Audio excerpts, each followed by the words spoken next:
This is like finding one of those hidden grottos, in the world of Ethereum, full of potential, probably a few risks too. Right. Thankfully, we've got our expert here to guide us. um, so let's get right into it. This is a big one. We're talking about Ethereum's transition to proof of stake. Now, for anyone just turning in, can you give us a quick rundown of what that actually means? Yeah, so imagine right now with proof of work, it's this huge energy-intensive system where miners are using all this computing power. And that's how they're validating transactions, which isn't, the most eco-friendly way to go about it. No. Proof of stake changes that. Instead of needing all that computing power, you become a validator by staking or basically locking up a certain amount of ether. Okay. And this staked ether, that's your ticket to earn rewards for helping to secure the network. Okay, so instead of having a room full of mining rigs, you just need to actually have some skin in the game. Exactly. I like it. But where does Lido fit into all of this? So Lido is all about making this whole staking thing way more approachable, right? They've created what's called a liquid staking solution. What that means is you can earn staking rewards without having to lock your ether away for years at a time. Okay, now we're talking putting your crypto to work. Exactly. I like it. Now, the information you shared mentioned needing 32 ether to become a validator. I don't know about you, but that's a pretty penny. Oh yeah, that's a big barrier to entry for a lot of people. Right. And that's where Lido really steps in. They basically allow you to participate with any amount of ether. So it's like pooling your resources together with other users. I see. Okay. To unlock that full potential of staking. And this is where I think it starts to get really interesting, for anyone listening, because I might have, a small amount of ether. What happens then? Right. I can still participate. Exactly. So you take your ether, you deposit it into Lido, and what they give you in exchange are these steth tokens. Okay. So the steth is basically like your receipt. It's your proof of ownership for that staked ether. I was going to say, what do I do with this receipt? This is where the magic happens with liquid staking. So remember how we said that steth, it represents your staked ether? Right. But it's more flexible, Yeah. right? You can actually take that steth and you can trade it on exchanges that support it. You can sell it if you need to access that liquidity. You can even use it as collateral to borrow other crypto assets. So it's like having your cake and eating it too, right? Exactly. Your staked ether is there. It's working for you. It's earning rewards, but then you have this steth, which gives you the flexibility to do a whole bunch of other stuff. Yeah, you're getting that double benefit there. I like it. Okay, so we've talked about all the good stuff, but I have to ask, because the information you shared did mention some risks, right? Like smart contract vulnerabilities. Source, yeah. Slashing penalties. I mean, should we be worried about these? How concerned should we really be? It's definitely important to be aware of the risks. I mean, with any new technology, especially when we're talking about finance, smart contracts, they're generally secure, but there's always the possibility of a vulnerability. There could be weaknesses that malicious actors might try to exploit. So then how does Lido address that? I mean, how do they protect my crypto if I put it in there? Yeah, for Lido, security is paramount. Good. So they've got a multi-layered approach to try and mitigate these risks. Okay, good. So first and foremost, they have their smart contracts audited. They're not just putting it out there hoping for the best. Right. They bring in independent security experts who go through the code line by line. Okay, that makes me feel a little bit better. And they try to identify any vulnerabilities, and then they fix them. Right. Yeah. Right. What about these slashing penalties? If I remember correctly, those are penalties that are given to validators for actions that are seen as harmful to the network? Exactly. Right. Yeah, slashing is there to keep validators honest. Okay. It's a way to ensure that they're acting in the best interest of the entire network. Right. So to minimize the risk of slashing, Lido's very careful about the node operators that they select. Okay. They work with operators that have a really solid track record, who are known for their reliability. So it's kind of like they're vetting the team that's going to be handling your stake. Yeah, exactly. You want to make sure you've got a good team on your side. Right. But even with a really good team, things happen, right? Yeah. What if something goes wrong? What if, God forbid, a node operator, I don't know, they mess up? Right. Could I lose my staked ether? That's where Lido's slashing insurance comes in. Okay.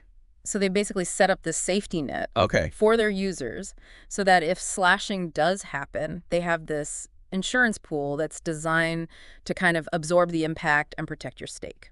Okay. That's good to know. Yeah. It's like having, insurance for your crypto. Exactly. I like For it. peace of mind.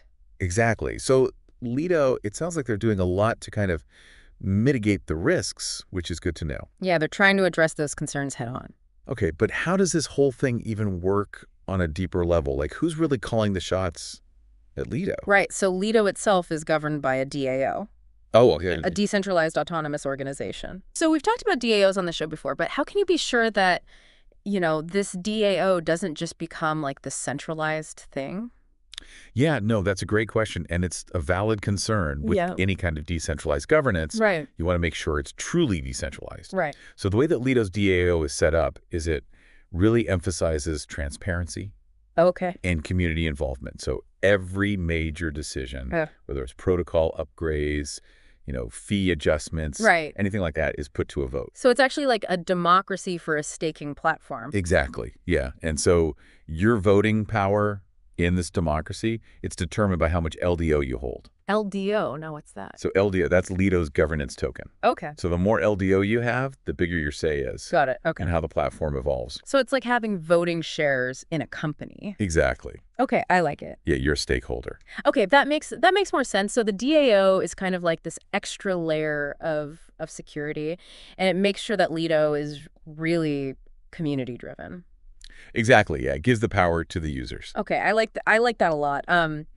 But let's bring it back down to like the nuts and bolts of this liquid staking thing. Let's- We've covered a lot of ground here, but I want to make sure that, our listeners, they really understand like step by step how this works in practice. Okay, so let's walk through it. So you decide you want to stake your Ether with Lido. Okay. So you go to their platform, Okay. you deposit your Ether into their smart contract. Easy enough. Pretty straightforward. Yeah. And then in exchange for that deposit, you get those Steph tokens that we were talking about. Right. So those are like my receipt. Exactly. Yeah. Your proof that you own that staked Ether. So I'm holding my Steph tokens. Then what? What do I actually do with them? Right. And this is where the magic of liquid staking really comes into play. Okay. So remember how we were saying that Steph, it's representing your staked Ether, but it's in this more flexible form. Right.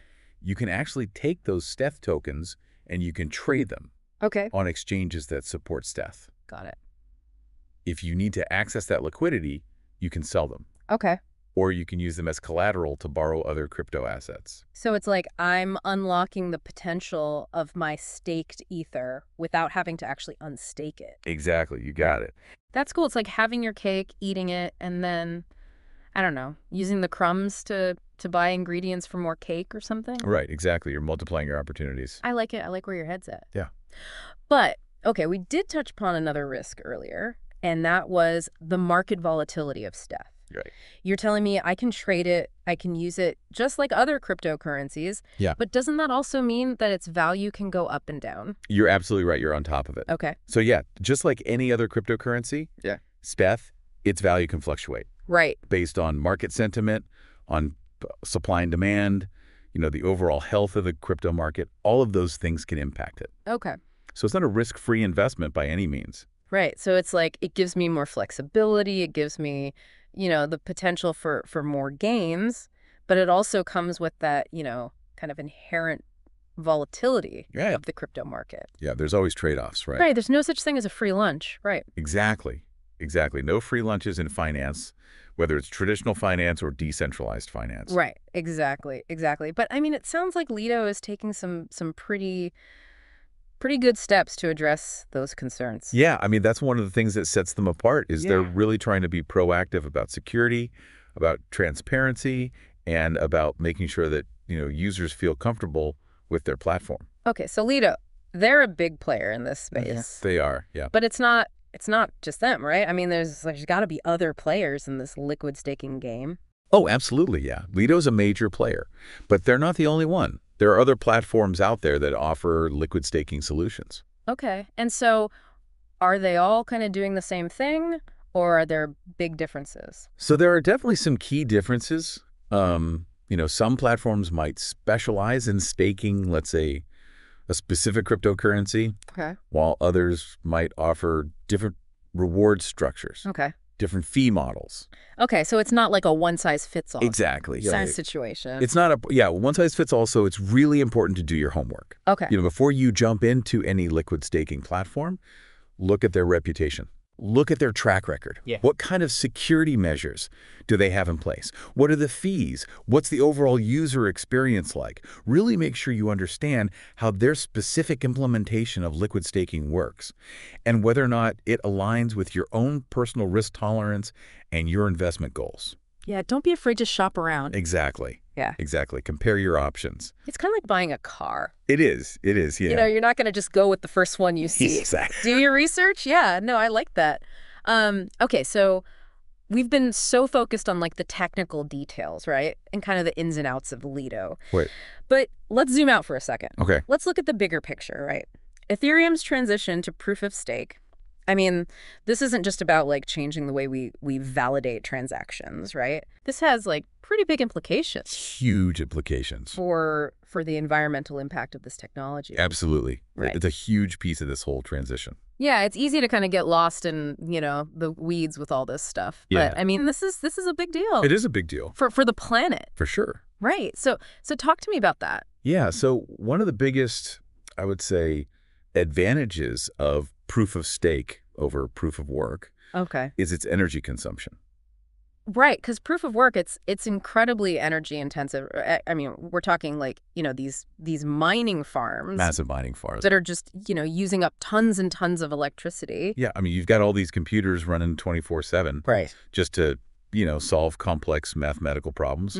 Yeah, and I think I even read somewhere that like the carbon footprint of some of these proof of work setups is like comparable to some small countries. It's insane. Yeah, it's a real concern, and Yeah. it's definitely one of the main criticisms that proof of work blockchains have faced. Right. Right. So proof of stake kind of addresses that. Exactly. So with proof of stake, we can get rid of that need Okay. for these energy-intensive mining operations. Okay. Validators, they can essentially mint blocks from anywhere, right? Right. As long as they have a standard computer and internet connection, they're good to go. So it's much more sustainable. Way more sustainable. Yeah.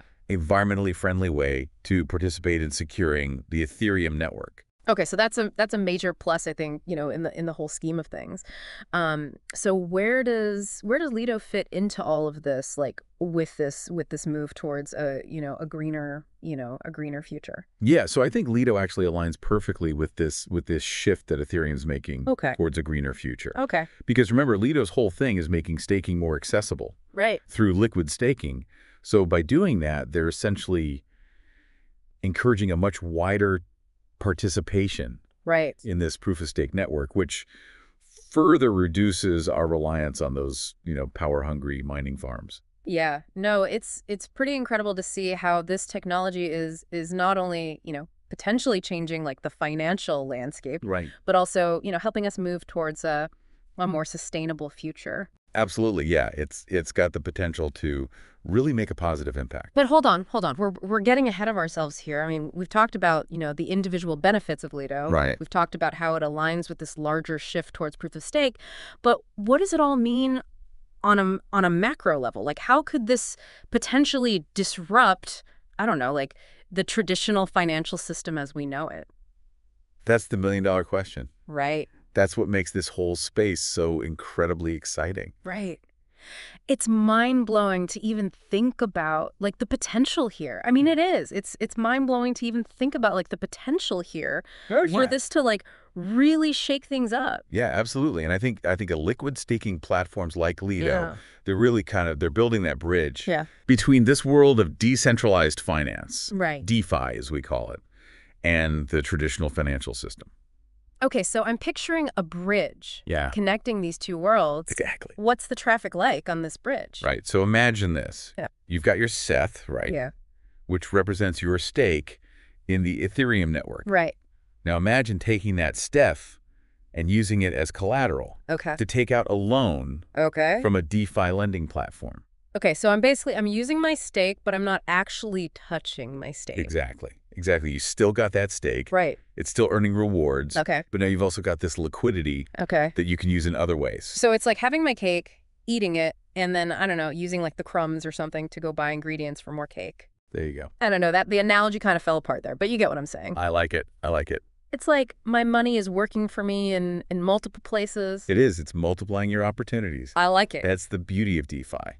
Okay, so what are some like real-world examples of how this is actually being used? Like, I get it in theory, but, like, what are people actually doing with this stuff? Right. So one really cool example is using Steph to get more leverage Okay. in DeFi protocol. So let's say you believe in a certain decentralized exchange. Okay.